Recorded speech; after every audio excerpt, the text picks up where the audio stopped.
मेरा उस शख्स से कोई लेना देना नहीं है, तुम्हारा इस मामले से कोई लेना देना नहीं है, मेरे दोस्त का इस मामले से कोई लेना देना नहीं है, किसी भी शख्स का किसी इवेंट से, शख्स से, चीज़ से, जगह से कोई लेना देना ना हो, किसी मैटर से कोई लेना देना ना हो, उसे इंग्लिश फ्रेज में कहा जाता है to do with, nothing to do with, nothing to do with. अब किस तरीके से इसका इस्तेमाल होगा इसको डिफाइन करूंगा।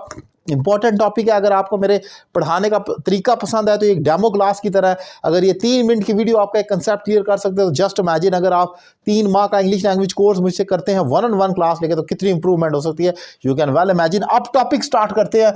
मेरा तुमसे कुछ लेना देना नहीं है, I have nothing to do with you, मेरा तुमसे कुछ लेना देना नहीं है, I have nothing to do with you.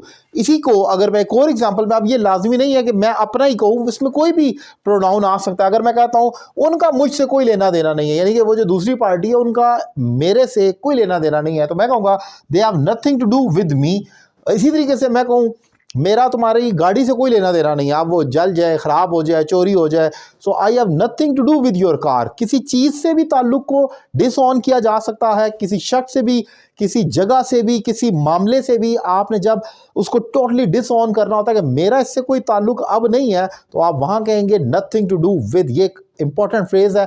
एक एग्जांपल आपके लिए छोड़कर जा रहा हूँ, कमेंट बॉक्स में से इंग्लिश बताएं क्या होगी कि मेरा तुम्हारे लैपटॉप से अब कोई ताल्लुक़ नहीं है। मैं वो यूज़ नहीं करूँगा, तो मैं कहना चाह रहा हूँ मेरा तुम्हारे लैपटॉप से कोई लेना देना नहीं है, मेरा तुम्हारे लैपटॉप से कोई लेना देना नहीं है। इसकी क्या इंग्लिश होगी कमेंट बॉक्स में लिखें। और अगर आप ऑनलाइन क्लास लेना चाह रहे हैं तो किसी अकेडमी में जाने की आपसे ज़रूरत नहीं है, मेरा नंबर आपकी स्क्रीन पर मौजूद है, एक रीजनेबल फी पे करके मुझे ज्वाइन करें और घर बैठे अपने इंग्लिश में बहुत बड़ी इंप्रूवमेंट लेकर आए। Thank you very much.